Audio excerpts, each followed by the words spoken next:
Hi folks, in the kitchen today we have got salmon fish cakes on the menu. Oh yes, I'm going to show you how to make the best salmon fish cakes I've ever tasted anyway. With this tin of salmon, some mashed potato, some flavouring. Dead simple, dead quick, follow me. So for the salmon fish cakes, you're going to want to get yourself a bowl, okay? You're going to need some mashed potato. I've got about 500 grams here of cooked mashed potato, which I did yesterday. I think I made that. Over in the sink now, I've got the salmon in a sieve or a colander, just draining off the liquid at the moment. Okay, so what we're going to do now, we're going to get this mashed potato into our large bowl. What you're going to need here as well, folks, okay, keep yourself a little sort of hand rag towel here, because this might get a little bit messy, okay, and you need to sort of, just dry your hands off a little bit. Okay, so with this mash, get your hands in, get it all mushed up. There we are. Get our mashed potato all nicely spread out. There we are, like so. And what we're going to do, we're going to put this aside, and then we're going to make some flavours up to go into this mash, and this is going to give all the flavour to our fish cakes. Dead simple. Okay, so what we're going to flavour this mash with, we're going to say, we've got some coriander here, okay, so fresh coriander, we're going to pop some of that in there. I've got some lemongrass puree. We're going to put some lemongrass puree in there as well. A little bit of coriander puree, just to sort of pep the flavour of the coriander up a bit. That's quite useful to add if your flavour's not quite there. I'll show you that later. And we're going to add some tartar sauce. This is great. Add tartar sauce. This takes away the need for adding your capers and your gherkins and everything. It's all in here, okay? So got a beautiful smell to that, and that is going to give those fish cakes a wicked flavour. In fact, that's our secret ingredient. Okay, so let's chop up our coriander. We'll just take a nice big bunch of this. I mean, really, a decent bunch of coriander. Don't worry about the stems. They're all going to get chopped up as well, okay? Get yourself a big knife and then chop it up. Okay, so with our coriander all chopped up here, we're going to get this onto our knife, and we are going to transfer it straight into the mash. There we are. Coriander's in the mash. Get yourself a fork now. What you want to do now is just mix all of this coriander into your mashed potato.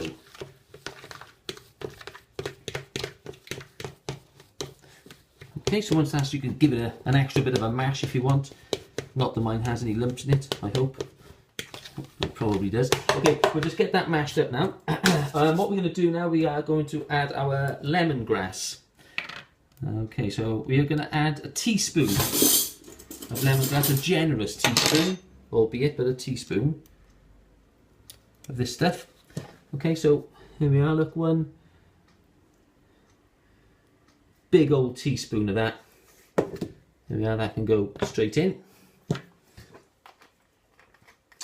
We are going to add a big teaspoon of our secret ingredient of our tartar sauce. In fact, probably I'm going to add two of them. I'm going to add 2 good teaspoons because I want a lot of flavour in it. Here we are. What we're going to do now is we're going to get all of this mixed into our mash.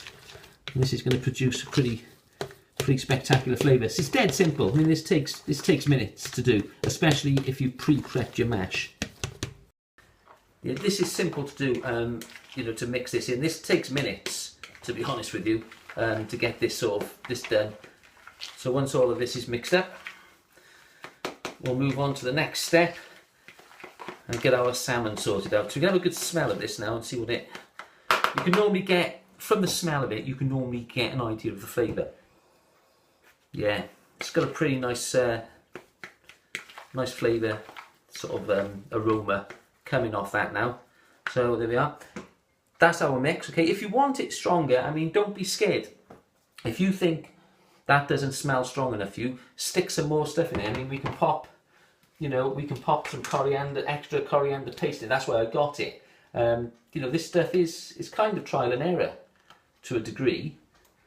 You work out what you want. I mean, add a bit more coriander to it. Mix that in, until you've got a lovely sort of flavour that you want. Okay, I'm giving you guidelines here. I would probably me personally, I'd probably put a splash more tartar sauce in that. But no, that smells pretty good. Let's sort the salmon out. Okay, so to our salmon. I'll tell you now from the get-go, me and fish don't go very well together. I am not a huge fish fan, but I do like fish cakes as long as I've made them myself. Because one of the reasons I'm not a big fish fan is because I don't like the fact that they might have bones in them. So it goes without saying, I'm quite paranoid about the fact that there might be bones in any sort of fish. So what I'm going to do with this, okay, I'm going to mash this up so well. And to be honest with you, I mean, you know, despite my comments, the chances of there being any bones that are going to cause you any damage in this fish anyway are probably zero. So what you want to do though, or what I want to do, because of my paranoia, is I'm going to get this mashed up really well, okay, so I know there's no bones in there. I'm going to get my fingers in there as well, okay. But once this is all been mashed up, what we're going to add to that then, I'm going to add a little bit of black pepper, okay, just normal black pepper, not too much. Couple of splashes just to add a little bit of a kick to that. There we go. And then continue then to mash that up. You put as much pepper in there as you want. If you want your fish cakes to have an extra special surprise when you bite into them, throw a bit more in. Okay, so we'll get that mix all made up and then we can add this to our mash. So once you are happy that your salmon is bone free, which I am now, we got it into a nice sort of a paste really, more than anything, because I've mashed it up so much. And we've got our flavoured mashed potato. We're just going to get our salmon now into the mash. Okay, so just tip the whole lot straight in there. There we go. Don't waste any of it. Right. And all you want to do with that now is just mix it all in. So mash it all in. And this is going to be your fish cake mix. Simple. Take minutes to do this. Okay, so our next stage now is to get our fish cake mix into fish cake. So we're going to lightly flour a chopping board. There we are. That all around there. Get our fish cake mix that we made earlier. Now it's up to you what size you want to do these. I'm going to do them. I'm just going to make I don't know what sort of a size I'm going to make them really until I've done it. So we're going to get a nice batch of mix out, okay, and drop that onto the board and just form it now on the board, look, into a fish cake of whatever size you fancy really, okay. Be a bit gentle with it so that you don't sort of damage it, okay. Once you form that now into a decent sized fish cake, we'll pop him over there. It's dead simple. That's probably about half an inch deep. 1, 2, 3, 4 inches. 4 inches probably in diameter around there. Okay, so there we are. Take a little look at that, and we'll do as many as we can get out of there.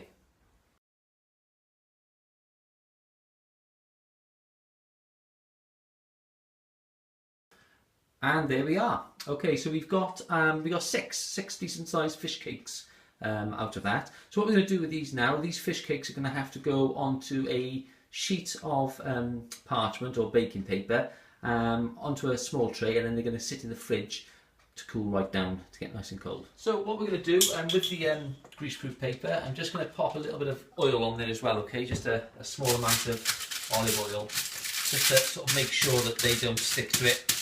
Not too much, spread that around. There we are. Okay, and what we're going to do then, you're going to take yourself a fish slice, and we're just going to lift these up off the board there and pop all 6 of these lovely fish cakes onto our tray.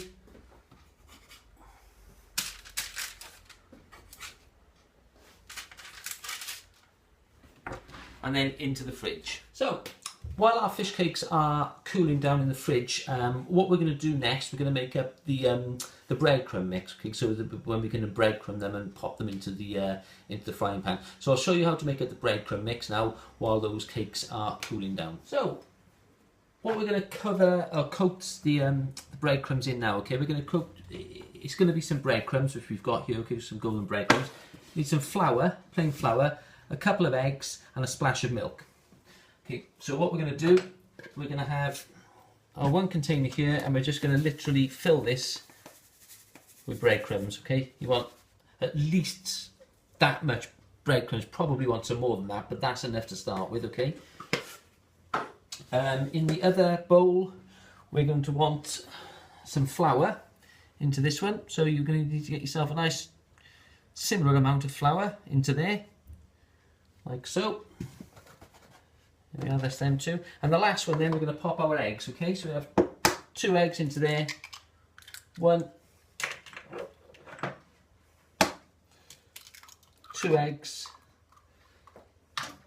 Get yourself a fork. Beat these eggs up a little bit, okay? So they're all nice and mixed up. There we are.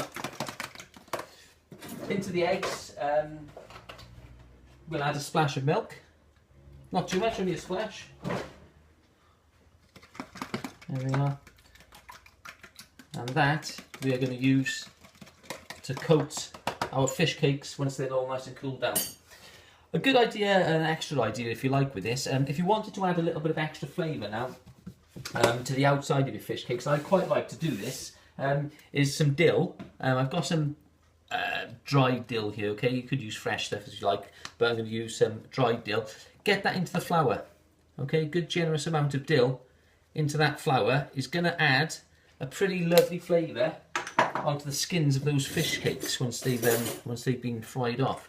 So you can mix that into the flour, and you can smell that. I mean, the difference that's going to make, you'll be surprised. There we are. So that's our mix for our fish cakes. Okay, so it's time now to finish off our fishy little friends. We've got all our bits and pieces over here. Okay, so along here now we've got our flour, which is flavoured with dill, and we've got our eggs and milk mix, and our breadcrumbs, which is our 3 stages of the coating for the fish cake. And then here we have a frying pan, okay, which we're going to use a bit of rapeseed oil in this frying pan, just to add a bit of extra flavour again. And down here I have a plate with some greaseproof paper on to put them on once they're done. So, okay, at the stove, we're going to show you one of these fish cakes, how we're going to do it, the process, and then we'll move out and we'll show you the rest of them. Okay, so what we've got now, we've got quite a bit of oil here. Okay, I put enough really to sort of cover the bottom part of them when they go in there. Okay, so I need to get that quite hot. Okay, what I did is I put half rapeseed and half olive oil in there. Okay, and we need to get that quite warm. All right, and you can test to see if it's hot enough. You can just get a few breadcrumbs here and sprinkle them in. Okay, and if they sizzle, then it's warm enough. Okay, so just get that heated up. What we're going to do then is we're going to take a fish cake, and remember again, you're probably going to get your hands a little bit messy, so make sure you've got a tea towel at hand, all right? So we take one of our fish cakes off our greaseproof paper, and we'll pop him into the flour and shake him. Turn him over, shake him again. Okay, then he goes into the egg. This is where you're going to get a bit messy. Turn him over, make sure everything's covered. Okay, so that all the breadcrumbs are going to stick to it. And then he goes into the breadcrumbs. The good old shake there. Test our oil. Now sizzling away. And what we'll do then is turn him over, shake him again, and you can get your hand in and sprinkle those breadcrumbs all over there so that he's well covered. There we are. And he is going to go straight into that oil. Be careful, he's going to probably burn. If you stick your fingers in there, you're going to feel it. Get it nice and hot and let that fry away. This is going to cook quite quickly now, okay, so we can pop the heat down a little tiny bit. Get yourself a metal fish slice or spatula. Make sure the oil now, when you flip this over, make sure you tip the pan so the oil runs down the other end of the pan, okay? And then when you've dropped this fish cake in, it's not going to splash you. There you go. And then you can run that oil back on it, okay? And as you can see, that is cooking absolutely lovely.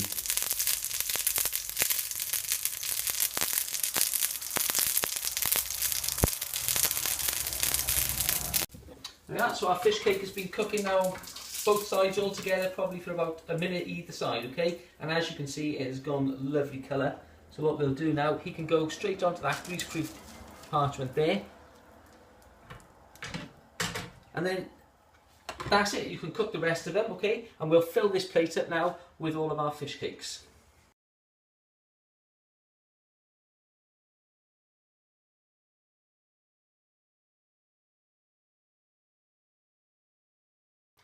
And there we are. Now the smoke is cleared. They are all done. I got 4 of them on this on the plate. Okay, so there's our homemade fish cakes, and I tell you what, they are going to taste fantastic. Okay, whatever you can keep these now if you want. You can pop them in the oven and cook them for probably about 20 minutes, and they'll be lovely. Or you can put them in the fridge, which is what I'm going to do with them, and they'll keep. You can use them tomorrow. I'm going to use these later on tonight. I mean, these are going to be fantastic with whatever. I mean, some mashed potato.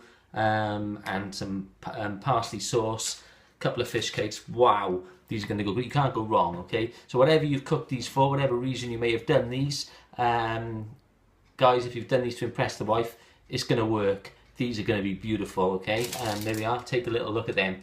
So they can go back in the fridge. And what I've done, I cooked the other 2 and I put them in a container in the fridge, and my boy will have them for tea tomorrow.